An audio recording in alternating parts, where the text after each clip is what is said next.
Olá, meus amigos, um dia de muita paz para todos nós. É sempre um motivo de muita alegria estarmos aqui para estudarmos e gravarmos o estudo da obra Ave Cristo. Hoje é exatamente 11 de junho de 2021. Um dia de muita paz para todos nós. Vamos envolver o nosso querido amigo Augusto, que irá fazer a nossa prece de abertura. Logo depois, a nossa irmã Aramita irá fazer a recapitulação do nosso último estudo da obra Ave Cristo.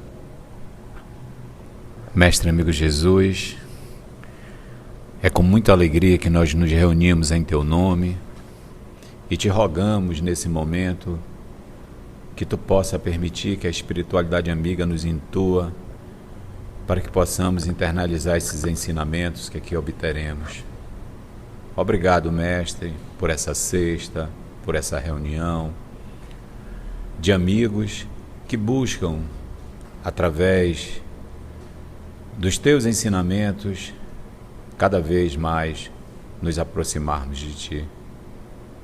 Abençoa-nos, protege-nos a todos e nos envolve para que possamos ter essa vontade de continuarmos Te buscando hoje e sempre. Que assim seja. No estudo anterior, nós vimos o Quinto Varro, ainda em espírito, chegar em Roma e passar pelas ruas de Roma. Vimos quem era o imperador que está no poder em Roma, toda a parte histórica. Essa parte de Roma, a tia bem explicou para a gente, e ele ainda está procurando pela cidade de Roma por alguém. Então estamos aqui vivendo momentos dolorosos em Roma. Aqui e ali vísceras de feras mortas, de mistura com os corpos horrivelmente mutilados, de gladiadores e bestiários vencidos, bestiários, indivíduos que combatiam as feras no circo, né? Eram retirados à pressa por guardas de serviço. Alguns discípulos do Evangelho, notadamente os mais idosos, atados em postes de martírio, recebiam setas envenenadas, incendiando-se-lhes depois os corpos, a fim de servirem como tochas na festiva exibição, enquanto outros, de mãos postas, se entregavam inermes aos golpes de panteras e de leões da Numídia, da África, gente, hoje atual Argélia. Quase todos os supliciados desprendiam-se da carne, no sublimado êxtase da fé, recolhidos carinhosamente pelos irmãos que os esperavam em cânticos de vitória. Então, já aprendemos isso aqui na obra há 2000 anos, com a desencarnação de Lívia, em que todos aqueles foram desligados do corpo antes das feras atacarem. E aqui novamente a gente percebe, agora quanta maldade. Os idosos eram atados em postes de martírio e ali recebiam setas envenenadas e incendiava-lhe o corpo. Sabe para quê? Para servir de tochas na festiva exibição. Então, olha o nosso passado de crueldade. E a gente recorda do nosso Senhor Jesus falando aos seus discípulos de toda a perseguição que eles iriam passar. Mas aí o consolo, então, era algo horrendo para quem assistia, mas algo libertador para quem passava por essa experiência. Quase todos os supliciados desprendiam-se da carne, no sublimado êxtase da fé, recolhidos carinhosamente pelos irmãos que os esperavam em cânticos de vitória. Porque o estudo da semana passada foi falado da legião de espíritos, lembra? Quinto Varro, no entanto, Em meio da claridade intensa com que as legiões espirituais haviam desintegrado as trevas, não se mostrava interessado na exaltação dos heróis. Legiões espirituais, claridade intensa. Isso era resultado do quê? Exteriorização do perispírito de cada ser, mostrando aí a sua luminosidade e recordando a fala do nosso Senhor Jesus: fazei brilhar a própria luz. Relanceava o olhar, quinto varro, pelas arquibancadas repletas, até que, por fim, se deteve, com evidente sinal de angústia, em álacre, gente, animado, tá? Conjunto de espíritos turbulentos em arrojadas libações, bebidas alcoólicas. Quinto varro está desencarnado e o filho Tassiano também está, mergulhado nessa turba de espíritos que estavam ali também como ele coloca aqui, libações, mas ali nas arquibancadas, junto com os encarnados. Então, meus irmãos, é isso que a gente tem que entender. A gente vê encarnados, mas ali tem os desencarnados que estão de comum acordo com o que os encarnados estão fazendo. Então não existe nenhum ambiente que não temos ali também espíritos desencarnados. Então, dependendo do tipo de ambiente, nós vamos imaginar o tipo de frequentadores encarnados e desencarnados. Então ele conseguiu ver esse grupo. Varro ansiosamente abeirou-se de um jovem que desferia estrepitosas gargalhadas e, abraçando-o com extremada ternura, Varro sussurrava: Tassiano, meu filho, meu filho. O rapaz, que se mergulhava na mais profunda corrente de sensações inferiores, não viu o benfeitor que o conchegava de encontro ao peito, nem o benfeitor e nem aquela falange de espíritos luminosos recebendo cada cristão. Eles não viam. Eles só conseguiam ver o quê? As pessoas sendo mortas, os leões, as feras, as setas, os encarnados. Então eles não conseguiam enxergar espíritos nobres por conta do seu padrão vibratório. Fale, Murilo. Não. O Tassiano está também desencarnado. Isso acontece. Mas a tia falou aqui, lembra? Ele não está enxergando. Acabei de falar. Não ligou, né? Chegou. Então, meus irmãos, vocês que estão acompanhando em casa, vocês perceberam que houve aqui as dúvidas, e de repente pode ser dúvida de quem está ouvindo. Nós começamos então com um diálogo no mundo espiritual, uma palestra de Cláudio. Nós acompanhamos Varro indo até Cláudio solicitando uma oportunidade. Nós acompanhamos Varro vindo ao planeta Terra, a crosta da Terra, e foi o estudo da semana passada em que ele foi mostrando a parte geográfica realmente da Roma antiga, a localização. A tia trouxe todo esse material. Agora, nesse momento, ele está retratando a perseguição aos cristãos, a tortura dentro da arena, a assistência espiritual, e Varro está vendo tudo isso. Mas qual era a preocupação de Varro? Não era nem em receber os cristãos. Ele queria achar o então Tassiano, porque ele sabia que Tassiano estava dentro do circo, mas Tassiano está em espírito. Tassiano comanda um grupo de espíritos perversos, zombeteiros. Por quê, gente? Eles se comprazem em assistir esse festival. Tassiano está vendo o Varro? Não, porque Varro é um espírito nobre, Tassiano não. Mas Tassiano consegue enxergar os espíritos que estão dentro da sua mesma sintonia. Ele consegue enxergar as pessoas encarnadas que estavam indo a suplício, mas ele não enxergava quando o espírito saía daquele corpo e era recebido por essa quantidade de espíritos nobres.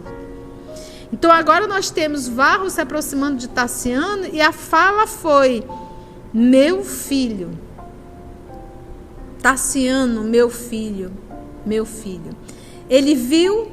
Ele ouviu? Não. Mas o rapaz que se mergulhava na mais profunda corrente de sensações, mais profunda corrente de sensações inferiores. Então, eu vou fazer um apanhado para hoje. Você acha que quando você está na frente de um telão, assistindo essas lutas MMA, MMC, esses MM todinho, eu vou dizer, você está mergulhado nas mais profundas correntes de sensações inferiores. Porque você se compraz em assistir dois seres humanos se agredirem. Ele apresentou que esse grupo estava com evidentes sinais de angústia, o Varro, ele diz, em animado conjunto de espíritos turbulentos, em arrojadas libações, bebendo.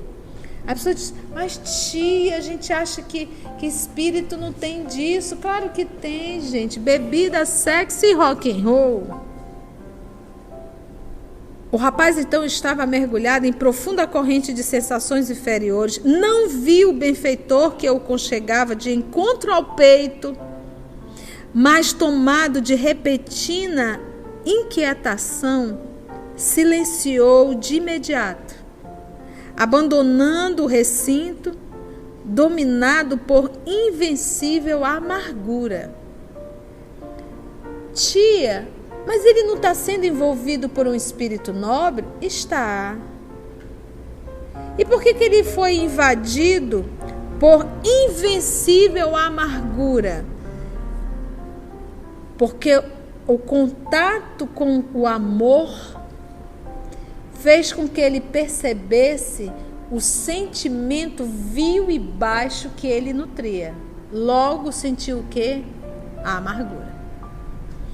A amargura foi de identificar o seu sentimento vil e não da amorosidade do seu pai.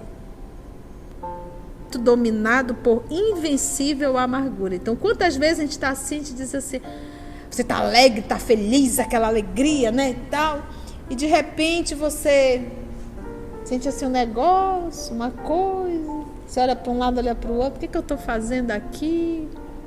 Aí você diz, o que tu tem, Conceição? Não, fiquei jururu, de repente. Às vezes são esses amigos espirituais nobres, nos abraçando, dizendo, Conceição, Conceição, o que você está fazendo aqui? Não é?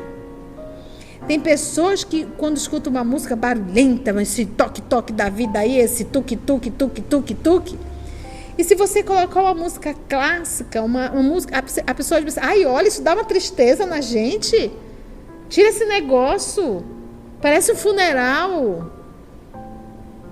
É assim? O jovem não identificava a presença do venerável amigo ao seu lado, contudo, abraçado por ele, experimentou imensa aversão pela odiosa solenidade. Ele foi envolvido no corpo, a vibração perispiritual aí de quem? Ele está acostumado com esse tipo de vibração? Nenhuma. Alheou-se, afastou-se dos companheiros e, sentindo fome de solidão, afastou-se rápido, devorando ruas e praças. Desejava pensar e reconsiderar sós a senda, né? Ou seja, o caminho por ele mesmo percorrida. Depois de longo trajeto, alcançou a porta pinciana, próximo à via Salária, Nosso amigo Murilo irá colocar aí a porta para você ver as imagens. Em busca de insulamento, queria se isolar. Nos jardins onde se venerava a memória de Esculápio ou Asclépio, tá, gente? Esculápio também ou Asclépio.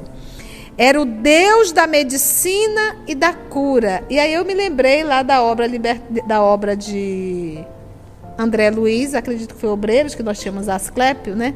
Que tinha lá o nosso Asclépio, que foi aquele espírito que se materializou, lembra? Ele era o deus da medicina e da cura, tá? De Esculápio havia soberba estátua de Apolo. Então, Apolo, uma das divindades principais da mitologia greco-romana, junto da qual, por vezes, gostava de meditar. Então, nós que já estudamos a obra A Caminho da Luz, nós vamos entender que o politeísmo surgiu no Egito, porque os sacerdotes egípcios sabiam da existência de Deus, de Cristo, de um Cristo e de espíritos superiores auxiliares de um Cristo. Então, como passar essa informação para o povo? Eles não vão entender. Vamos simplificar. Vamos dizer para eles que existem vários deuses. E aí surgiu o politeísmo. O corpo marmóreo da divindade olímpica levantava-se, magnífico, ostentando primorosa taça numa das mãos, de bordos voltados para o solo, como se procurasse fecundar a terra mãe. Num recipiente, aos pés do ídolo, fumegava o incenso ali colocado por mãos devotadas e anônimas, embalsamando o sítio em aroma delicioso. Atormentado por insopitável, incontrolável angústia, Tassiano chorava sem querer, rememorando as próprias experiências. Sabia-se fora do corpo físico, mas longe de encontrar as paisagens das narrações de Virgílio, cuja leitura lhe merecera especial atenção. Virgílio, escritor, poeta romano, que nasceu 70 a.C. e desencarnou em 19 a.C. com 50 anos. Cuja leitura lhe merecera especial atenção. Vira-se incompreensivelmente atraído para as bancadas da sociedade em decadência, sendo surpreendido depois do túmulo, tão somente por si próprio, com a sua velha sede de sensações. Olha só, depois da desencarnação, vira-se incompreensivelmente atraído para as bacanais da sociedade em decadência. Por que ele se via incompreensivelmente sendo atraída? É exatamente afinidades. Então, às vezes as pessoas dizem assim: tia, para onde eu vou? Para onde você viveu aqui na Terra. Para aquilo que você adorou. É exatamente, então não tem mudança. Ele foi atraído porque esse era o mundo que ele vivia. Todos nós estamos encarnados, mas a gente tem um mundo espiritual. A gente tem um grupo espiritual que está conosco. A pergunta é, que tipo? É resposta. É só perguntar, quem tu és? O que tu fazes? O que tu cria? O que tu almeja? O que tu busca? Esses são tuas companhias do mundo espiritual. como ele diz, para as bacanais da sociedade em decadência, sendo surpreendido depois do túmulo, tão somente por si próprio, com a sua velha sede de sensações. Delirara em banquetes e jogos, sorvera o prazer em todas as taças ao seu alcance, mas rendia-se ao tédio e ao arrependimento. Em que se resumia a vida? Perguntava a si mesmo, em solilóquio doloroso, ou seja, nessa conversa consigo mesmo, esse solilóquio. Onde se domiciliavam os deuses de sua fé, de sua antiga fé? Valeria a procura da felicidade na temporária satisfação dos sentidos humanos, depois da qual havia sempre larga dose de fel? Como localizar as antigas afeições no misterioso país da morte? Por que razões vagueava preso ao reino doméstico, sem equilíbrio e sem rumo? Porque é isso que a gente tem que aprender. Eu não tenho que esperar desencarnar para me espiritualizar. A espiritualização tem que ser aqui encarnado. Eu não tenho que esperar desencarnar para me liberar dos desejos. É aqui que eu tenho que me educar. Para quando eu sair do corpo, isso já está resolvido. Como ele diz aqui, uma atração incompreensível. Não foi assim, eu vou para lá, não. Eu estou lá. Eu não consigo sair de lá. Não seria mais justo, se possível, adquirir novo corpo e respirar entre os homens comuns? Suspirava por mais íntimo contato com o plano da carne, em cuja penetração poderia esquecer a si mesmo. Oh, se pudesse olvidar, esquecer os enigmas torturantes da existência, conchegando-se à matéria para dormir e refazer-se. Meditava ele. E é exatamente isso. Tem muitos espíritos na condição de Tassiano que implora uma reencarnação para cair no esquecimento da sua última encarnação. Porque nós estamos aqui encarnados, nós só lembramos o que fizemos nesta. A gente não lembra do nosso passado. E isso é um bálsamo para a nossa alma.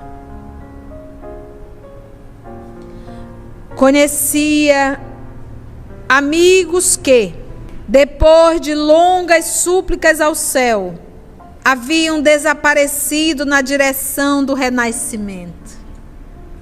Longas súplicas aos céus.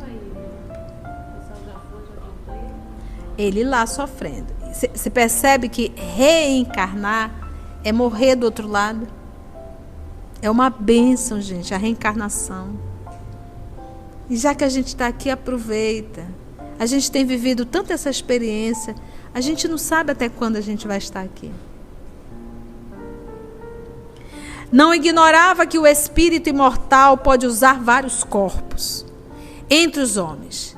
Entretanto, não se sentia com a força precisa para dominar-se e oferecer às divindades uma prece fundamentada no verdadeiro equilíbrio moral. Ele não tinha força nem para orar. Como ele diz, ele não se sentia com força precisa. Toda essa reflexão, todo esse solilóquio aqui é resultado do quê? Do abraço, da aproximação, do amor desse pai. Interessante que ele conhecia, né? Ele tem todos os conhecimentos, como ele diz, conhecia amigos que depois de longas súplicas ao céu haviam desaparecido na direção do renascimento. não ignorava que o espírito, mas ele gostava tanto que ele não conseguia largar, né, as sensações. E assim somos nós, né, Augusto? A gente está na Terra, estamos encarnados, estamos acordados, estamos estudando o Espiritismo, em particular eu, quase 30 anos, e a gente vê tão pouco mudamos. Mudanças tão pequenas, às vezes quase insignificantes, para a quantidade de informações que nós já temos. E nós estamos aqui encarnados, sabendo de tudo, sabendo do mundo espiritual, sabendo da reencarnação, sabendo da desencarnação, sabendo da prestação de contas, sabendo. Não tem uma religião na Terra que nos dê tanta informação quanto essa.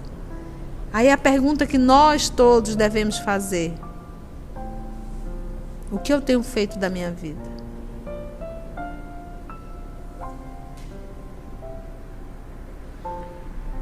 Naquele instante, porém, sentia-se mais angustiado do que outras vezes. Saudade imensa e indefinível pungia-lhe, ou seja, afligia-lhe o coração. Depois de chorar em silêncio, fixou o semblante impassível da estátua e suplicou. Então, o nosso Tassiano, nesse momento de reflexão com os deuses, ele se sente mais próximo, mesmo sabendo da reencarnação, pedir para esse Deus que está aí, esse Deus com D minúsculo, esse Apolo que está na sua frente. Grande Hélios, Deus de meus avós, compadece-te de mim. Renova-me o sentimento na pureza e na energia que encarnas para a nossa raça. Se possível, faze-me esquecer o que fui, ampara-me e concede-me a graça de viver de conformidade com o exemplo de meus antepassados. Você lembra que ele falou aí grande Hélios, e ainda há pouco nós falamos na figura de Apolo. Hélios representa o Sol, é o mesmo que Apolo, tá bom? Tem uma nota da editora. É a personificação do Sol na mitologia grega. A sua cabeça é coroada por uma auréola solar. Circula a terra com a carruagem do Sol, atravessando o céu para chegar, à noite, ao oceano onde os seus cavalos se banham. Nada do que se passa no universo escapa ao seu olhar, sendo frequentemente convocado por outros deuses para servir como testemunho. Com as inexprimíveis reminiscências do seu antigo lar, Tassiano, inclinado para o solo, lamentava-se amarguradamente, mas, quando enxugou as lágrimas que lhe obscureciam a visão e tornou a fitar a imagem do Deus com D minúsculo, não mais viu o ídolo primoroso, e sim o espírito de Quinto Varro, nimbado de intensa luz, a olhá-lo com enternecimento e tristeza. Tia, por que agora ele conseguiu ver e antes ele não conseguiu ver? Porque ele se tornou visível para Tassiano. Ele mudou a sua vibração através da oração. Lembra do apóstolo Paulo? Lembra? Saulo de Tarso. Antes dele entrar em Damasco, aquela manhã inteira ele não quis comer. Ele começou a repensar em toda a sua infância, juventude. Ele estava muito fazendo justamente o solilóquio, muito mergulhado em si mesmo. Olha aí o padrão. Meio até quem olhava entristecido. Ele estava sendo envolvido por quem? Pelo próprio Cristo. Pelo próprio Cristo. Então aqui, como ele diz, momento antes, lembra, Mita? Ele estava mergulhado em vibrações, como ele fala, péssima. E aqui nesse momento da oração, grande é, porque não importa, gente, o que sempre é avaliado é a intenção, é o sentimento. O papai está sempre pronto a nos ouvir. Não importa se a gente chama lá, Jeová, não importa o nome. O que importa aí é a intenção, é o sentimento. E ele diz: Deus de meus avós, compadece-te de mim. Olha o ato de humildade dele. Ou seja, ele reconheceu que ele está realmente na lama. Na lama. E aí mudou o seu padrão vibratório. O jovem quis recuar, transido de assombro, ou seja, dominado de assombro. Mas indefiníveis emoções subjugavam-lhe agora todo o ser. Como que dobrado por forças misteriosas, ajoelhou-se ante a visita inesperada. Desejou falar, mas não conseguiu, assinalando estranha constrição nas cordas vocais. Pranto mais intenso jorrava-lhe dos olhos. Identificou a personalidade do genitor e, esmagado por inexprimível emoção, notou que Varro caminhava para ele, de afetuoso olhar, encimando triste sorriso. A entidade amorosa afagou-lhe a cabeça atormentada e falou cenas do próximo capítulo.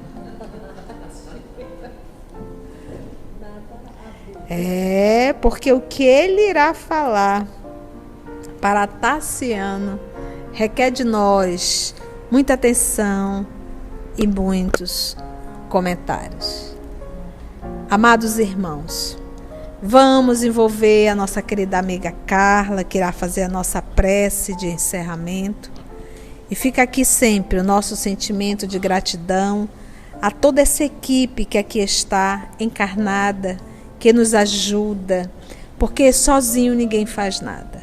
Então é com a contribuição de todos, a prece, a vibração, as pesquisas, as correções, e assim é a família OS, resultado de muitas mãos que trabalham para o Cristo Jesus.